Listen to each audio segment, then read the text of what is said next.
পিলখানা হত্যাকাণ্ডে ক্ষমতাচ্যুত প্রধানমন্ত্রী শেখ হাসিনা, তার সামরিক সচিব তারিক সিদ্দিকী ও তৎকালীন সেনাপ্রধান জেনারেল মঈন ইউ আহমেদ সহ ৫৮ জনের বিরুদ্ধে মানবতাবিরোধী অপরাধে অভিযোগ দায়ের করেছেন নিহত সেনা সদস্যদের পরিবার।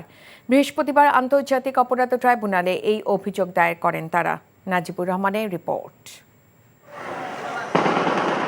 ২০০৯ সালের ফেব্রুয়ারিতে বিডিআর বিদ্রোহের নামে ইতিহাসের জঘন্যতম হত্যাকাণ্ড ঘটে পিলখানায়, যেখানে নৃশংসভাবে হত্যা করা হয় তৎকালীন বিডিআরের মহাপরিচালক সহ ৫৭ জন চৌকস সেনা সদস্যকে। বিশ্বজুড়ে আলোড়ন তোলে এমন বর্বরচিত হত্যাকাণ্ড।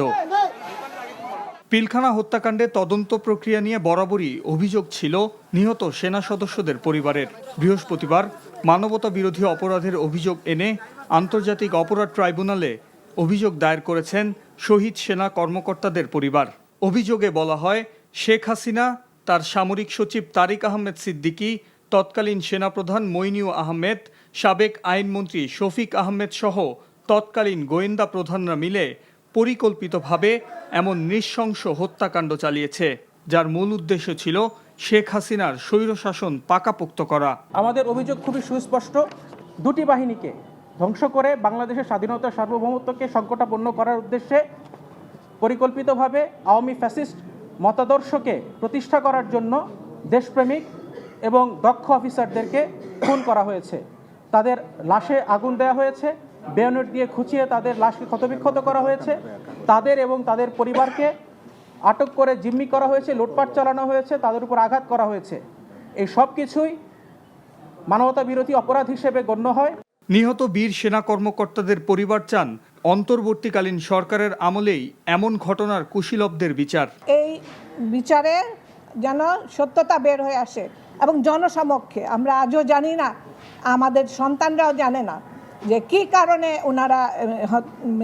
ওনাদেরকে হত্যা করা হয়েছে। আমরা আইন পড়েছি একমাত্র একটা কারণেই, যে আমাদের বাবার বিচার আমরা চাই এবং আমাদের বাবার বিচার করে ছাড়বো। একটাই অপরাধ ছিল তাদের, জানেন কি? তারা বাংলাদেশকে ভালোবাসতো, বাইরের শত্রু থেকে দেশকে রক্ষা করত। আর ওদের ষড়যন্ত্রে আমার বাবা এবং মা এবং বাকি সব অফিসার এটা শিকার, হত্যার শিকার। বিডিআর বিদ্রোহের ঘটনার পুনরায় তদন্ত চেয়েছেন নিহত সেনা কর্মকর্তাদের পরিবার।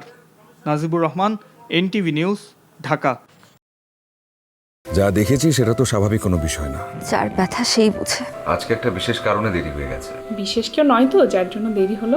সেই মানুষটা সবসময় আমাকে বলতো সে আমাকে তার নিজের থেকেও বেশি ভালোবাসে। ভুলতে বলছি না আমি। তবে কি বলছেন? কি দেখে যে লোকটাকে ভালোবেসেছিলি? আমার মেয়েটার বিয়েটা এতদিনে হয়ে যেত। এমনটা হবে কে জানতো? রতন ভাই। আরে আমার ফুফাতো ভাই। ও হ্যাঁ, কি হয়েছে? এবং তার আত্মহননের পথে কেউ যদি বাধা হয়ে দাঁড়ায়, তাহলে মন কোন দিকে যাবে সেটা। তোর বোনের বিয়ে, দায়িত্ব তো সব তোরই। অনেক সময় গাছের ডাল কাটলে গাছ প্রবলতরতে যে বেড়ে ওঠে, প্রেমও সেরকম। আঘাত লাভ করলে দ্বিগুণ শক্তিমান হয়ে ওঠে। Double million offer Walton fridge কিনে পেতে পারেন 20 লক্ষ টাকা। রয়েছে কোটি কোটি টাকার নিশ্চিত উপহার।